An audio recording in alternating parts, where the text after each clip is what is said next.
crying elephant begs a man for help. What happens next is truly amazing. A scarlet sunrise stretched over the rolling savanna of Amboseli National Park in Kenya, where an early morning hush enveloped acacia trees and distant herds of wildlife. Toby Kamau, a local conservation guide, was crossing a dusty trail when he heard an eerie, heart-wrenching sound. It was like crying, but deeper and more resonant, an elephant's anguished trumpet. Stepping cautiously through the tall golden grass, Toby's heart pounded in his chest. No one prepared him for what he would see next. A massive female elephant, tears glistening at the corners of her dark eyes, reaching out her trunk as if pleading for help. What happened next would defy every limit of human-animal connection. Morning in Amboseli National Park usually brought Toby Kamau a sense of awe and routine. At 27 years old, Toby had grown up on the edges of this sprawling Kenyan wilderness, where Mount Kilimanjaro's snow-capped peak watched over endless plains teeming with elephants, zebras, and lions. After years of studying wildlife biology, Toby returned to his homeland to guide researchers and tourists through these majestic landscapes. But that particular dawn felt strangely alive with possibility and unease. He had woken before the sun, sipping hot chai in his modest bunkhouse. The night had been eerily quiet, the usual calls of hyenas and owls conspicuously absent.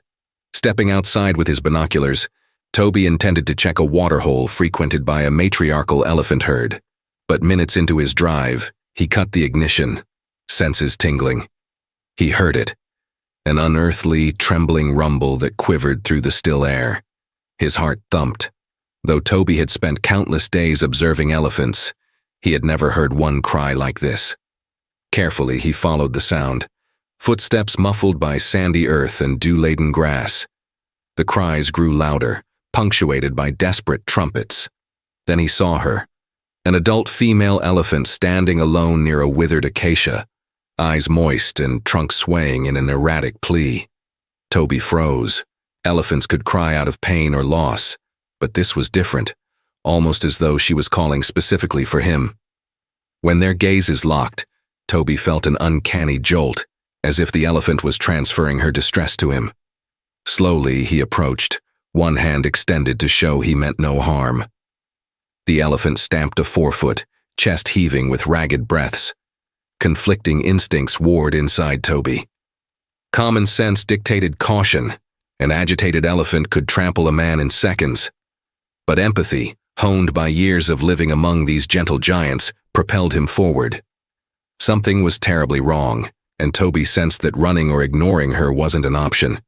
He offered a soft, rhythmic hum, an old trick he'd learned from a Maasai elder, used to calm nervous elephants. Her flapping ears slowed, as though acknowledging the effort. And then, in a moment beyond explanation, the elephant extended her trunk, letting it brush Toby's outstretched palm, tears still glistening in her eyes. Toby's heart wrenched. He realized he was witnessing a desperate plea. She needed help, and she had chosen to ask him. Over the next few moments, Toby realized the elephant was not alone. Behind her, half shrouded by a thicket of thorny bushes, lay a young calf. So still, Toby feared the worst. He let out a gasp, edging around the mother to get a closer look. The calf's flank rose and fell in shallow breaths, eyes half-lidded in obvious distress. Its trunk occasionally twitched, but the rest of its body lay motionless. With gentle caution, Toby approached the calf. The mother elephant trumpeted a warning, but something in Toby's calm demeanor reassured her. Kneeling beside the calf, Toby's worst fear crystallized. The young elephant's rear leg appeared swollen and twisted at an unnatural angle. Deep cuts marred the hide, encrusted with dried mud. Toby suspected it might have been snared by a poacher's trap, or perhaps injured in a territorial scuffle with another animal. Either way, infection or blood loss was likely. The calf needed urgent care. Adrenaline sparked in Toby's veins. He had minimal medical training, just enough to handle basic wildlife first aid, cleaning minor wounds or removing superficial snares. But this was beyond a simple cut. The baby's labored breathing alarmed him. If infection had taken root, time was critical. He rose, meeting the anxious mother's gaze. "I'll help," he murmured, voice trembling, though he doubted she understood his words.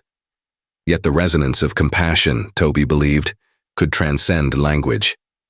The mother bobbed her head as if in acknowledgement. Toby reached for his radio, heart pounding. He contacted the park rangers and the David Sheldrick Wildlife Trust, an organization renowned for rescuing and rehabilitating orphaned and injured elephants. His voice shook. "I have a wounded calf near the southwestern boundary, near the old acacia grove. The mother's with it. Condition severe. We need a veterinary team." Replies crackled back with instructions. "Keep the elephant calm, observe from a safe distance, and wait for the mobile vet unit. That might take hours."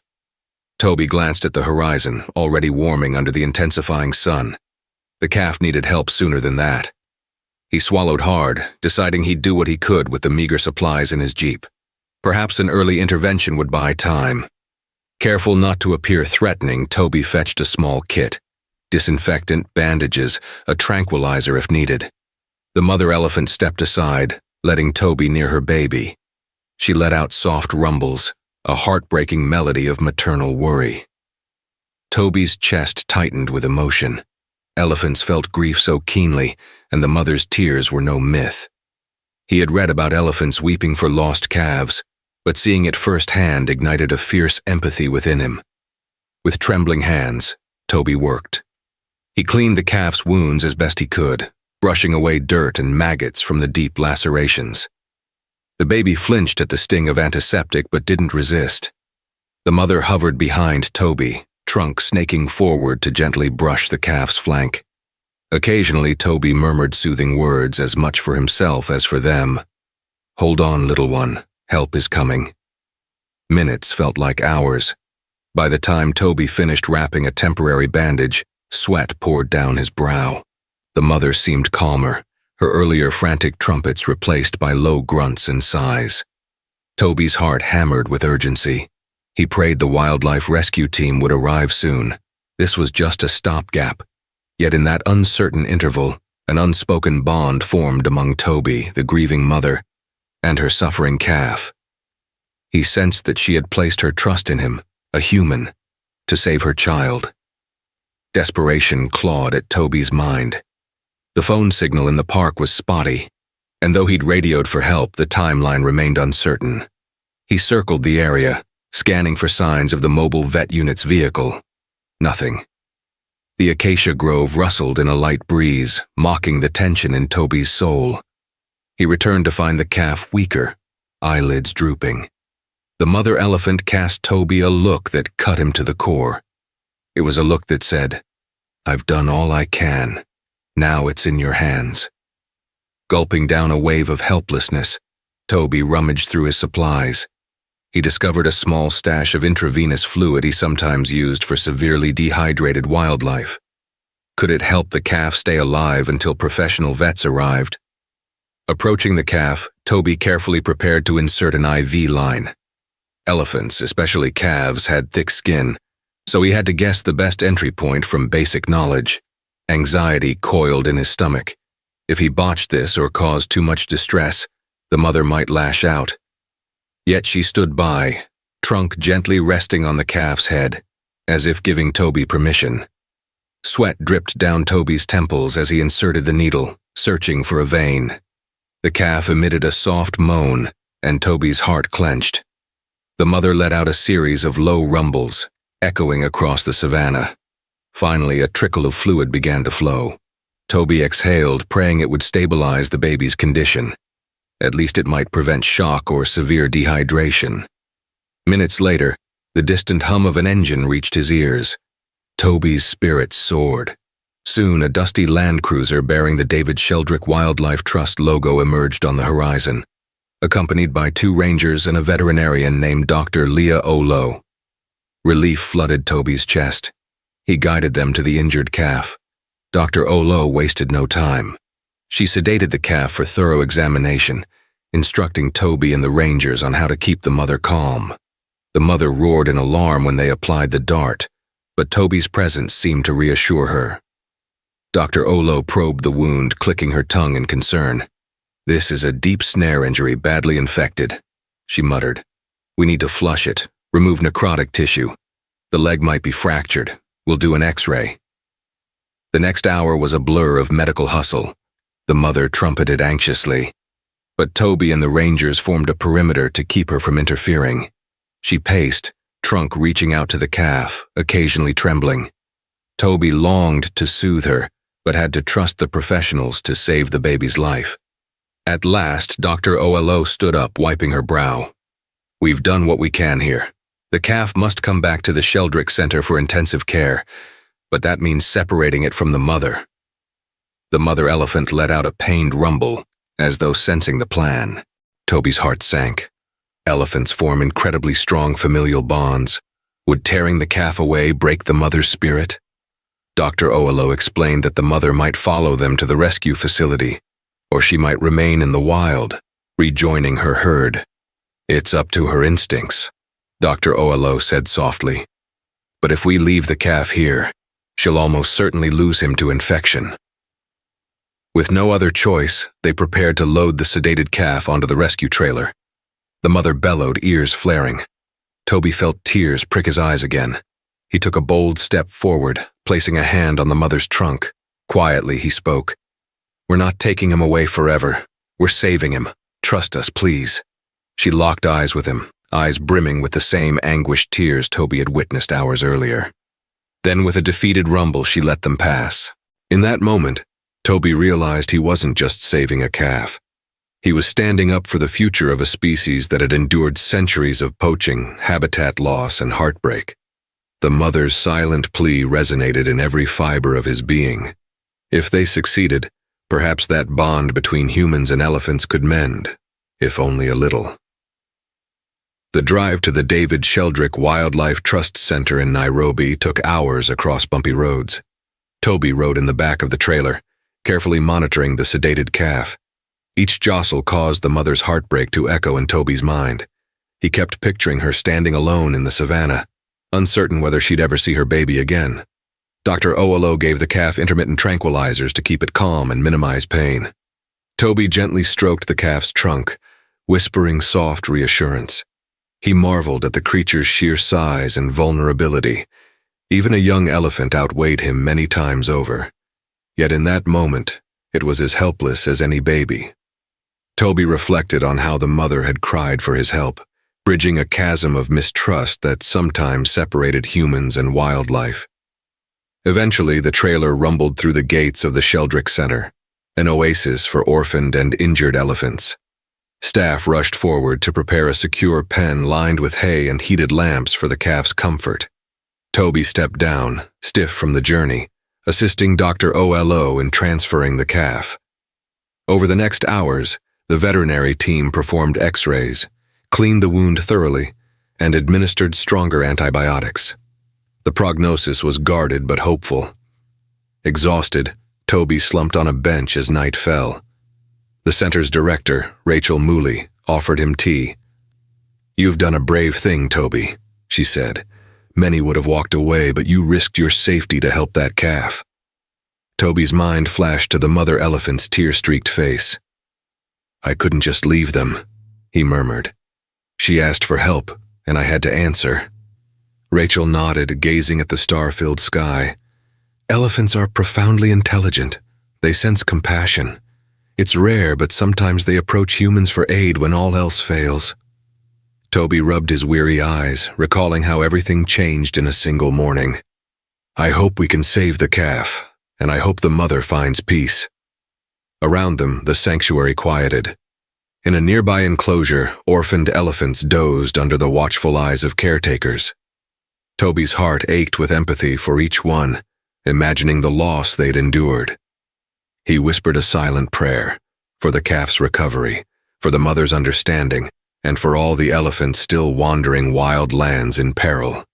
Days turned into weeks. The calf, whom the rescue center staff named Kimoja, meaning one in Swahili signifying his solitary struggle, slowly improved. The snare wound began to heal under meticulous care. Vets confirmed a hairline fracture that needed rest and gentle physiotherapy, an extraordinary measure to keep the calf's leg mobile. Toby remained at the center, volunteering whenever he could, forging an unbreakable bond with Kimoja. Each day, Toby coaxed the calf to drink specialized milk formula, ensuring proper nutrition. Though Kimoja's eyes shone with fear at first, the young elephant gradually realized Toby meant no harm. With time, the calf would accept Toby's presence, even pressing its trunk into his hands as a form of greeting. On nights when Kimoja whimpered in pain, Toby sang soft lullabies taught to him in childhood, weaving them with the soft rumbles elephants use to comfort their young. But as Kimoja healed physically, Toby's mind lingered on the mother elephant, left behind in Amboseli. Did she roam the plains, searching for her baby's scent in the wind? Did she resent humans, or did she hold on to faith that Toby would keep his promise? He voiced these thoughts to Dr. Olo. "Elephants never forget," she reminded him. "If the mother is still near that acacia grove, she might be waiting for a sign."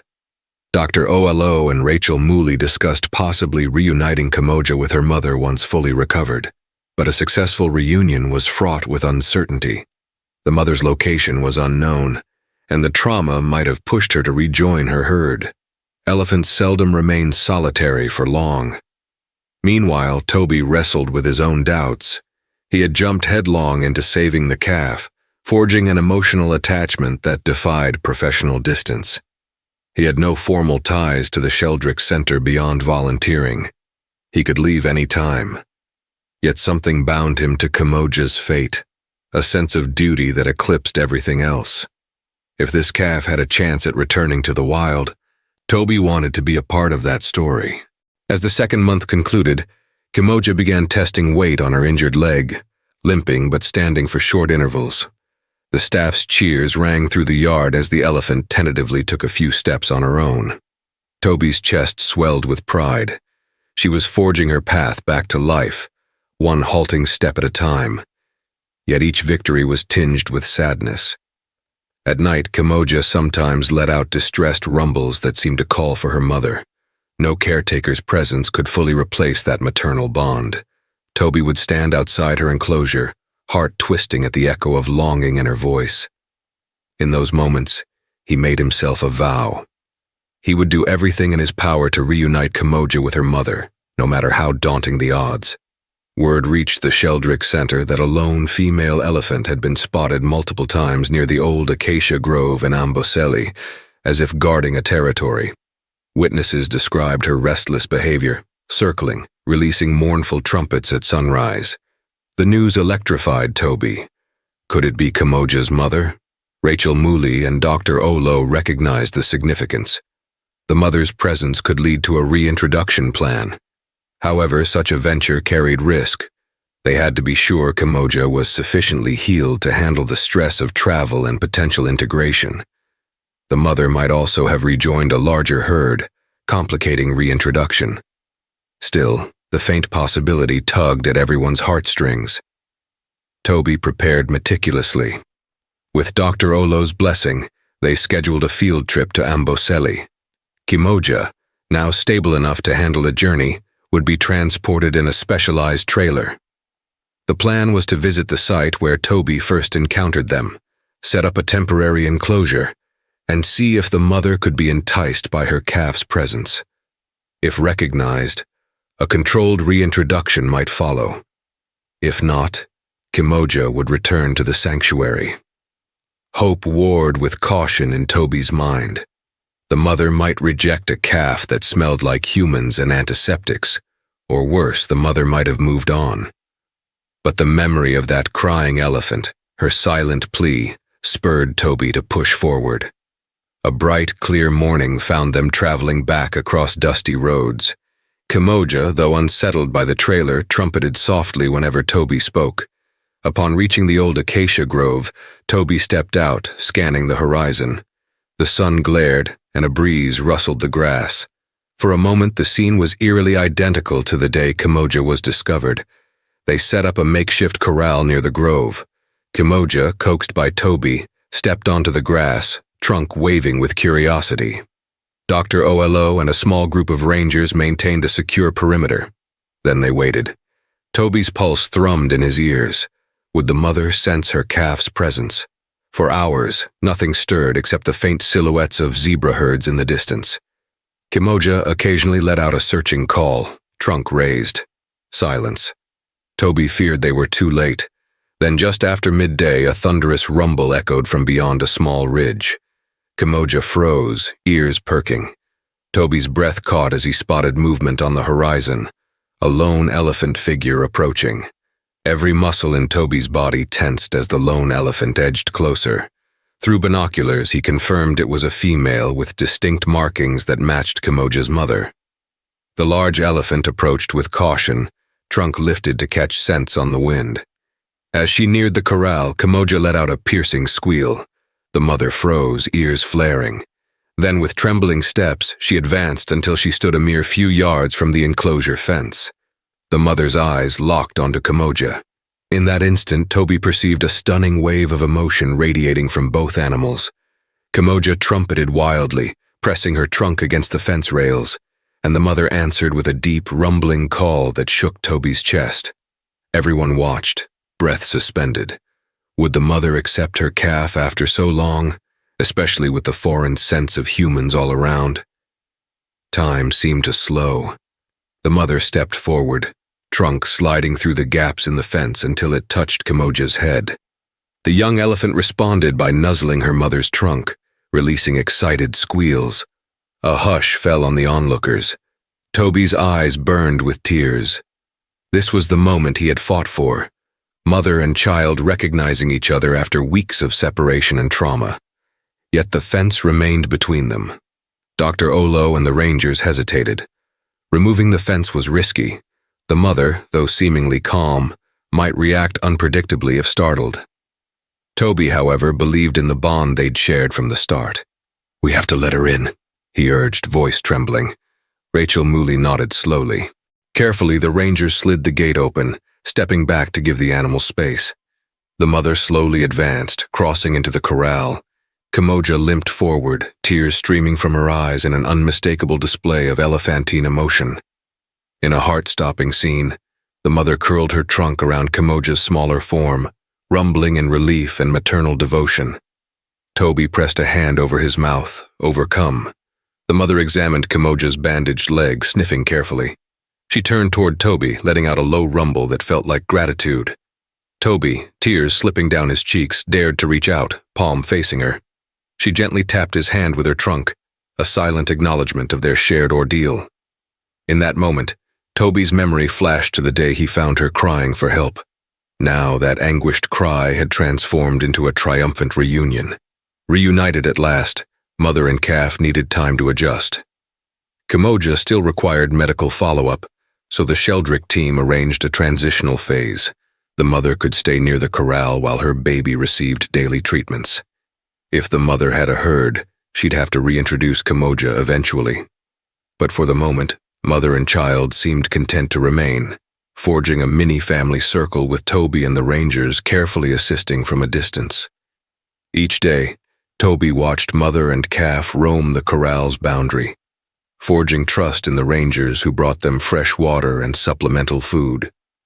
The mother never strayed far. When Toby approached with medication for Kimoja, she allowed him close. Sometimes Toby glimpsed the mother's tears, though now they seemed like tears of relief or gratitude rather than despair. The weeks that followed were a period of profound personal growth for Toby.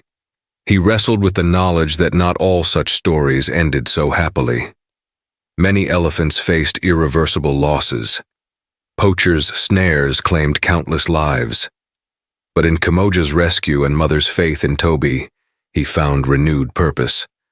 On a crisp dawn, Toby stepped out of his tent near the corral. The mother rumbled softly in greeting. Kimoja, wobbly but healing, lifted her trunk to him. Over the horizon, Mount Kilimanjaro's silhouette glowed in the early light. Toby felt a surge of gratitude for the land, for the creatures that roamed it, and for the intangible connection that allowed an elephant to ask a human for help. His phone buzzed with an incoming call from the main Sheldrick base. They were inquiring about whether the mother's herd had been spotted. Rumors circulated that a small family group roamed the southwestern region, possibly the one she belonged to. Toby bit his lip, knowing the next step was a final release, letting mother and calf rejoin the wild. The thought both thrilled and saddened him, for it meant saying goodbye. But that was the essence of true conservation, restoring freedom, even if it meant letting go. When the day arrived for the mother and Kimoja to be released, Toby stood with Dr. Olo, Rachel Mooley, and a handful of rangers at the corral's open gate. Over the past days, scouts had identified a small elephant herd half a mile away, believed to be the mother's group. They had set up a corridor, gently guiding mother and calf toward the herd's known grazing zone. Everyone hoped for a seamless reintegration. Kimoja, legs still slightly stiff, moved with cautious determination.